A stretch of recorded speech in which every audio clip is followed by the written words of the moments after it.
चुनाव खत्म हो गया, मतगणना कल होगी, लेकिन मोदी की व्यवस्था में कोई कमी नहीं है। मोदी कल वडोदरा जाएंगे, वहां से वापस आकर वो अहमदाबाद में रैली करेंगे। 17 मई को मोदी दिल्ली में होने वाली संसदीय बोर्ड की बैठक में शिरकत करेंगे। दिल्ली बीजेपी ने राजधानी में मोदी के रोड शो की भी तैयारी की है। एग्जिट पोल के नतीजों से उत्साहित दिल्ली बीजेपी ने जश्न का पूरा खाका तैयार कर लिया है। 16 और 17 मई को खास जश्न की तैयारी है। बीजेपी ने बुधवार को अपने विधायकों और पदाधिकारियों के साथ बैठक की। चांदनी चौक से बीजेपी उम्मीदवार डॉक्टर हर्षवर्धन के मुताबिक दिल्ली में पार्टी दफ्तर पर बीजेपी कार्यकर्ता 2 दिनों तक भरपूर जश्न मनाएंगे। पंत मार्ग पर इसकी तैयारी पूरी कर ली गई है। नतीजों के बाद अब 17 मई को जब मोदी दिल्ली आएंगे तो एयरपोर्ट से लेकर पार्टी दफ्तर तक 25,000 कार्यकर्ता उनका भव्य स्वागत करेंगे। रोड शो के जरिए मोदी पार्टी दफ्तर पहुंचेंगे, फिर संसदीय बोर्ड की बैठक में हिस्सा लेंगे। 16 तारीख को चुनाव के नतीजे आने के समय और चुनाव के नतीजे आने तक हमारे दिल्ली प्रदेश के कार्यालय पर और हमारे राष्ट्रीय मुख्यालय पर अनेक प्रकार की हर्षोल्लास की गतिविधियां हों, इन सब के बारे में हम लोगों ने आज मिलकर यहाँ चर्चा की है।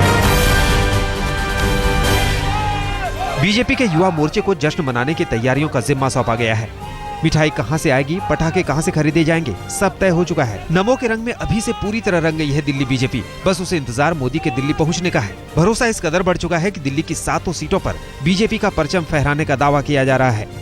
जब भी श्री नरेंद्र मोदी जी दिल्ली में आएंगे, वो भारत के प्रधानमंत्री के रूप में आएंगे। कुछ ही समय के बाद वो भारत के प्रधानमंत्री के रूप में शपथ लेने वाले होंगे। मुंबई में तो बीजेपी ने 25,000 लड्डू का ऑर्डर सिर्फ एक दुकान को दिया है, जबकि छत्तीसगढ़ के रायपुर में इस बार शुगर फ्री मिठाई का भी बंदोबस्त है। मिठाई की दुकानों में अभी से नमो लड्डू तैयार किए जा रहे हैं। देश में ही नहीं, मोदी के लिए विदेश में भी जश्न की तैयारी है। पड़ोसी देश नेपाल में भारतीय मूल के लोगों ने मोदी को पीएम बनाने के लिए यज्ञ शुरू किया है। उन्हें उम्मीद है कि मोदी पीएम बने तो उन्हें नेपाल में उनका अधिकार हासिल होगा। चुनाव के नतीजे भले कल आएंगे, लेकिन बीजेपी में मंत्रिमंडल का मंथन शुरू हो चुका है। कल गांधीनगर में मोदी और बीजेपी अध्यक्ष राजनाथ सिंह, महासचिव अरुण जेटली और पूर्व बीजेपी अध्यक्ष नितिन गडकरी के बीच बैठक 5 घंटे तक चली। सूत्रों के मुताबिक इस बैठक में वरिष्ठ नेता लालकृष्ण आडवाणी की अगली भूमिका और सीनियर नेताओं के मंत्री पदों पर चर्चा की गई। हालांकि मोदी के साथ 5 घंटे की मैराथन बैठक को बीजेपी अध्यक्ष राजनाथ सिंह महज शिष्टाचार मुलाकात बता रहे हैं। उनका कहना है कि चुनाव के अनुभव बांटने के लिए लोगों ने मोदी से मुलाकात की।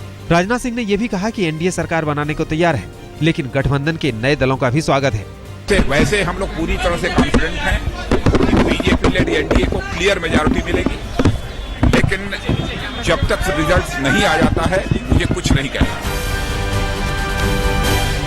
कौन होगा गुजरात का अगला मुख्यमंत्री, इस पर अभी तक सस्पेंस बरकरार है। राजनाथ सिंह समेत सभी नेता इस मुद्दे पर चुप्पी साधे हैं। सूत्रों के मुताबिक संघ ने मोदी को ही यह जिम्मा सौंपा है और उन्हें गुजरात का मुख्यमंत्री चुनने की पूरी आजादी दी है।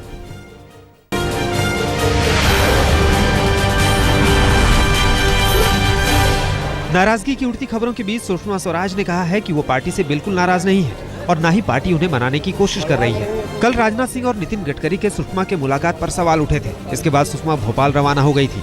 हालांकि सुषमा इस मुलाकात को शिष्टाचार का मुलाकात बता रही हैं। बीजेपी में सीनियर नेताओं की भूमिका पर असमंजस की स्थिति है, तो वहीं एनडीए के नए सहयोगियों पर भी अलग अलग राय है। रामविलास पासवान ने नए सहयोगियों का जुड़ना एनडीए के लिए बेहतर माना है। उनका कहना है कि इससे एनडीए मजबूत होगा, लेकिन शिवसेना नेता संजय राउत का कहना है कि महाराष्ट्र में एनडीए के नए सहयोगी पर अंतिम मुहर उद्धव ठाकरे ही लगाएंगे। वहीं बीजेपी नेता गोपीनाथ मुंडे ने भी एनसीपी के सहयोग से सरकार बनाने की उम्मीदों को खारिज किया है। यूपी अध्यक्ष सोनिया गांधी ने कल पीएम के सम्मान में विदाई डिनर दिया। 10 जनपद पर आयोजित इस समारोह में प्रधानमंत्री मनमोहन सिंह अपनी पत्नी गुरुशरण कौर के साथ पहुंचे। सोनिया गांधी ने खुद आगे बढ़कर पीएम की अगवानी की और शॉल भेंट कर सम्मानित किया। डिनर में आमंत्रित था पूरा मंत्रिमंडल। पीएम के विदाई डिनर में कांग्रेस उपाध्यक्ष राहुल गांधी किन्हीं वजहों से नहीं पहुंचे। लोगों ने जब संसदीय कार्य मंत्री कमलनाथ से राहुल की गैर मौजूदगी पर सवाल किया तो उन्होंने कहा, राहुल क्यों नहीं पहुंचे ये उन्हें नहीं पता। सूत्रों के मुताबिक कांग्रेस का एक धड़ा चाहता है कि यूपीए की हार की स्थिति में प्रधानमंत्री मनमोहन सिंह राज्यसभा की सदस्यता से भी इस्तीफा दे दें। वहीं कुछ लोगों का यह भी मानना है कि 100 से कम सीटें आने पर पार्टी में काफी घमासान मचेगा, जबकि संदीप दीक्षित का मानना है कि यूपीए 3 सत्ता में आने जा रही है। पीएम मनमोहन की विदाई तैयारियों के बीच कांग्रेस नेता अनिल शास्त्री ने पीएम पर तीखा निशाना साधा है। आज तक से बातचीत में अनिल शास्त्री ने कहा है कि राहुल को साल 2012 में ही पूरी तरह से कमान संभाल लेनी चाहिए थी। अनिल का कहना है कि 10 साल में पीएम की सिर्फ 3 प्रेस कॉन्फ्रेंस से अच्छा संदेश नहीं गया। अगर मैं तो कहता हूं कि सबसे अच्छी बात तो ये होती कि राहुल गांधी सन 2012 में प्रधानमंत्री हो गए। एग्जिट पोल के नतीजों को लालू ने खारिज करते हुए कहा है कि एग्जिट पोल आने पर खुलकर वो बोलेंगे। जयललिता ने भी चुनावी नतीजों से पहले रणनीति का खुलासा करने से इनकार किया है। उन्हें वास्तविक नतीजों का इंतजार है। लेकिन सत्ता में आना तय मान चुके बीजेपी नेता वेंकैया नायडू यहां तक कह रहे हैं कि यूपीए के कुछ फैसलों पर पुनर्विचार किया जाएगा।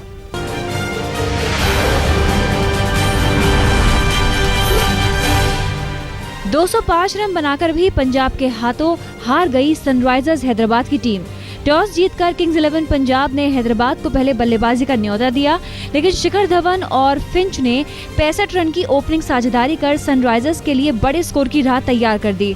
शिखर धवन ने 2 छक्के और 5 चौके की मदद से 37 गेंदों पर 45 रन बनाए, जबकि वार्नर ने 23 गेंदों पर 44 रन जोड़े।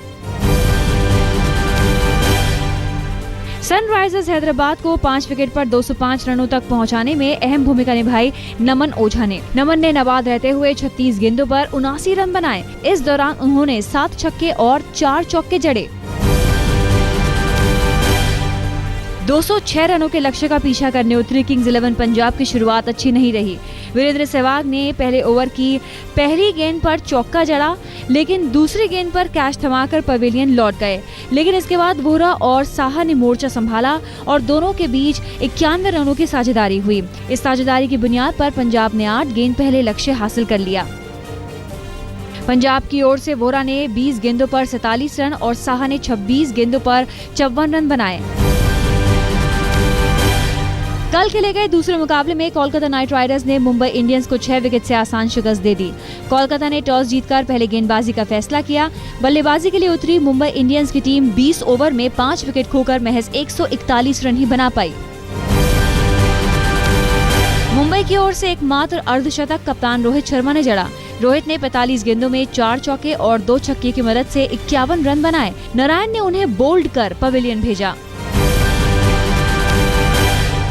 लक्ष्य का पीछा करने उतरी कोलकाता को उथप्पा ने शानदार शुरुआत दी।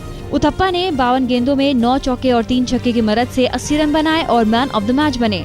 उनके इस शानदार प्रदर्शन की बदौलत कोलकाता ने 8 गेंद पहले ही लक्ष्य हासिल कर लिया। IPL 7 में आज इकलौता मुकाबला रात 8 बजे दिल्ली और राजस्थान के बीच होगा। ये मुकाबला जीतकर राजस्थान अपनी पोजीशन और मजबूत करने की कोशिश करेगा, जबकि दिल्ली की कोशिश होगी जीत के साथ अंतिम पायदान का दाग धोने की। कहाँ होगा IPL का फाइनल मुकाबला, इस पर सस्पेंस अभी भी बरकरार है। मुंबई में तय फाइनल मुकाबले को बैंगलोर ले जाने पर ऐतराज उठने के बाद MCA की आज शाम 5 बजे बैठक होगी।